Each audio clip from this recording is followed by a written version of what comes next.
Oh yeah, I think the on the bike ride, all the athletes ought to be given a piece of PVC about 24 inches long, and spokes are fair. Julie Jones, Roman is not wrong about how he feels. Jeff Adler said that he was trying to play mind games with him, with Roman during the games. Yeah, but I mean, I don't know what your implications are, Miss Jones, but either way, I'm okay with all of it. I'm okay with all of it.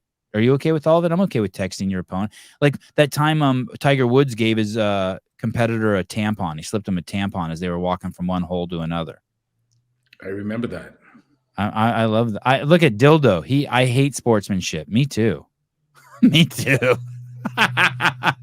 Look, I would suggest to both of them that letting some guy get under your skin is inconceivable to me, and thinking about someone else trying to play the psych game rather than controlling yourself.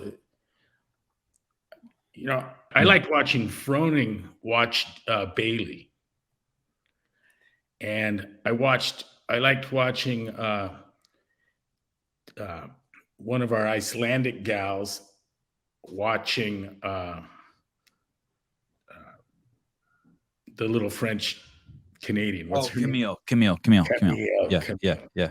See how invested in games culture I am. Yeah.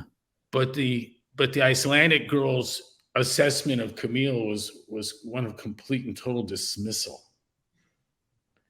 And Camille was trying to glare at her hard ass, and she didn't exist. It's like a horse worried about the flies instead of the race that's about to start, you know? Right.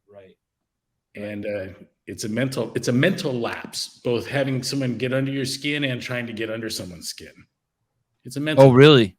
I think. Hey, you remember the attitude of the Terminator? Yeah. You know, fairly unflappable, right? Yep. If not perfectly so. That's what you don't want in an opponent. And Froning brought that to the table. The unflappableness. Amazing. Powerful mind. Poised.